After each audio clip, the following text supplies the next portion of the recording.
Not just the innovation that's going on here, obviously, but the amount of hard work that Canadians are doing to continue to contribute in meaningful ways to our economy, to how we build a better future and how we move forward as a country. So it's a great pleasure to be here. Glad to be here with ministers and with Steve. Happy to take questions. Hi, Lauren Krugel, Canadian Press. Given the details that Facebook has provided about how they did and did not protect the data of users, what options are you as a government willing to explore to regulate social media platforms beyond changes to the privacy laws? And if you're not interested in doing anything beyond that, why not? This is a conversation I've had on an ongoing basis since I got elected with Facebook, with leaders in tech platforms. That balance of protecting privacy while ensuring that people are able to live their lives in an increasingly digital way. Obviously, we expect Facebook to take significant measures, as we expect from all platforms, to take significant measures to continue to protect people's privacy, to continue to ensure the protection of our democratic institutions. But that's also something that we're doing as a government. We've tasked our Democratic Institutions Minister over the past years to look into what can be done to safeguard our electoral processes, and that's not just the voting aspect, but it's also communications, advertising, all those things that go around it. We know that there are concerns around foreign interference in elections. We need to make sure that we're protecting the integrity of our institutions. Further to that, I'm very pleased that the Privacy Commissioner is launching a formal investigation into Canadians' privacy and Facebook and online media. This is a new area in our society that we have to be very vigilant about because people's lives can be altered and damaged if the wrong information gets out.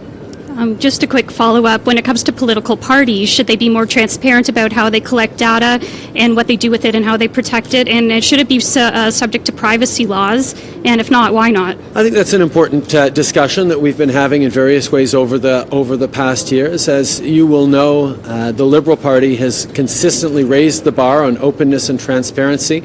We now, as some of you may have seen last night, had a fundraiser in which the media is invited to every single one of our fundraisers. There's openness on donation, and we're encouraging other political parties to follow suit, to demonstrate the kind of openness and accountability on fundraising that the Liberal Party has shown. I think it'd be very important as a first step to move towards greater transparency and openness on that. And we're always looking for ways to further improve and instill the confidence that Canadians have in our political process and our political systems and our electoral process.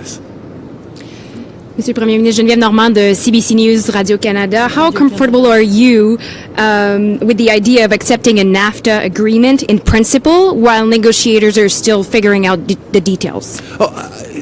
Consistently and throughout it, we have been saying that, yes, we know we're working for a win-win-win between all the three countries, but Canada will and has been and will continue to stand up for Canadian jobs and Canadian interests. We know that there is a good deal out there to be had that works for our entire continent, but we also know that we need to continue to negotiate firmly to make sure that Canadian interests are defended. So we're pleased at the amount of chapters that have been closed, at the progress that has been made on a number of issues, but we're going to keep going and demonstrate that we take this issue very seriously. We'll continue to defend Canadian jobs, but we're hopeful to get positive news in the coming times. En français, s'il vous plaît. Nous continuons de négocier de bonne foi à la table de négociation sur l'ALENA. On sait que c'est très possible d'avoir un nouvel accord gagnant-gagnant-gagnant qui sera modernisé, mais à chaque étape, nous allons défendre l'intérêt et les emplois des Canadiens, c'est ce à quoi les gens s'attendent. On va continuer de travailler fort pour pouvoir annoncer des bonnes choses quand le temps viendra. And as a quick follow-up in both languages again, please, when do you expect something to be announced? As we said, we know that the NAFTA negotiation process is a long one. There are timing pressures in both Mexico and the United States around electoral calendars that are a reality.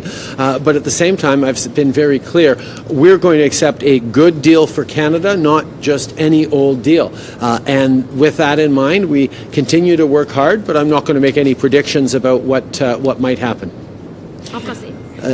Comme j'ai dit plusieurs fois, nous allons continuer de travailler de façon positive pour défendre nos intérêts, mais nous n'accepterons pas n'importe quel accord. Nous savons que c'est important d'avoir le bon accord pour les Canadiens. Nous savons qu'un bon accord pour les Canadiens peut aussi être un bon accord pour les États-Unis et pour le Mexique, mais nous allons travailler en fonction d'avoir l'intérêt des Canadiens défendu. Jaron Vecchio, Harvard Broadcasting, and yesterday Mayor of the Regional Municipality of Wood Buffalo, Don Scott, told reporters that he's open to having a pipeline summit here in the region. I don't know if this is something the federal government would bring in as well, or if you see a different way the region could be used to move forward the pipeline discussions. Our government has been unequivocal. This pipeline is in the national interest and will get built. We had a regulatory process that went through an examination and engagement with partners, and it was determined that this Kinder Morgan pipeline expansion is in the national interest, and that's why it's going to get built. It's also a part of a broader plan that includes a national price on carbon and a significant investment in marine safety and security, because Canadians know that the environment and the economy go together. Canadians are united on that. Everyone wants to see their grandkids with both a protected natural world around them and good jobs and successful communities.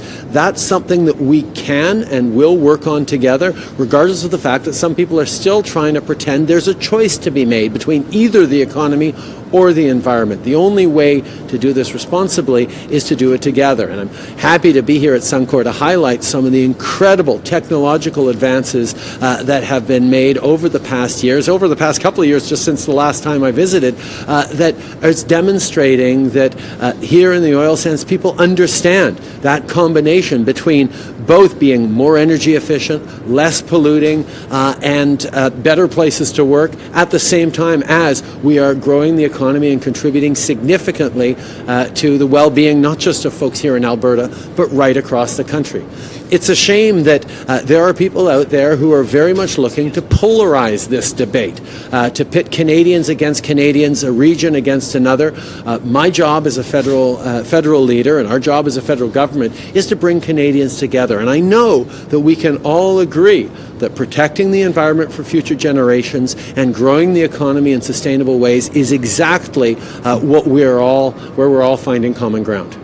Just a quick follow-up, just for clarification. Would the federal government be open to having a pipeline summit here?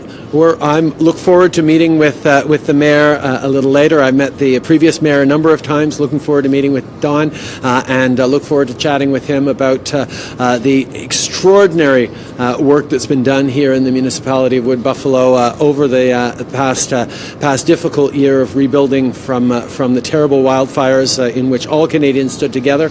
And I look forward as well to hearing any proposals he has on how we can continue to move forward in ways that are going to benefit this community, but indeed the entire country's economy and environment as well. Tom Vernon from Global News. The federal government is putting forward almost $300,000 to study why oil and gas investment in Canada is lagging behind. Do you have any suspicions why we're lagging behind the United States, and are you prepared to maybe make tax breaks or something like that to encourage more investment to return? I think one of the things that we've seen here is the extraordinary innovation that's going on in oil sands development. Here at Fort Hills is one of those great examples of the kind of cutting-edge technology that the world is looking to for the future solutions we're going to have in our energy needs.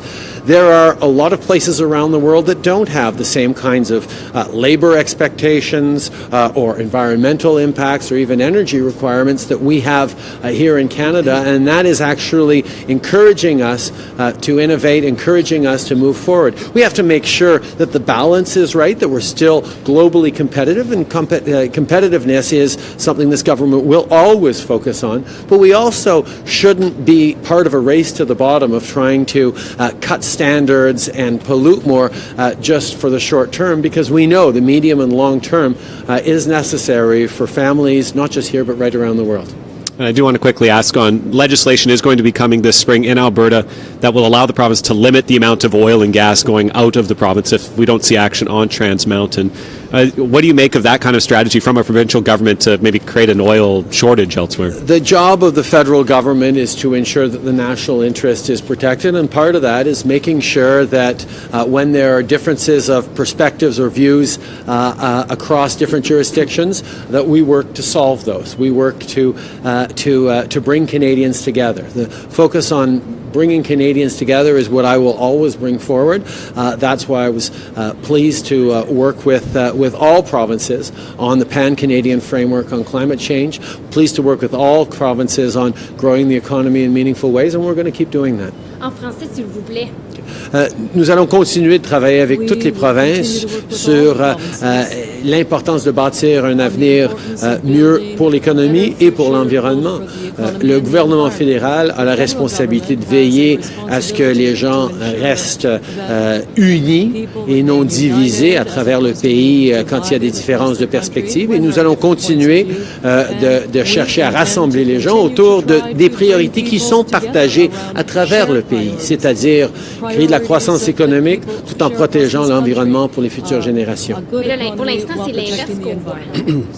On voit les gens être divisés en Colombie-Britannique et en Alberta. Au contraire, oui, il y a toujours une minorité de personnes qui s'expriment selon leurs opinions, mais en même temps, je sais que la grande majorité des Canadiens, y compris des gens en Colombie-Britannique, savent que de créer une économie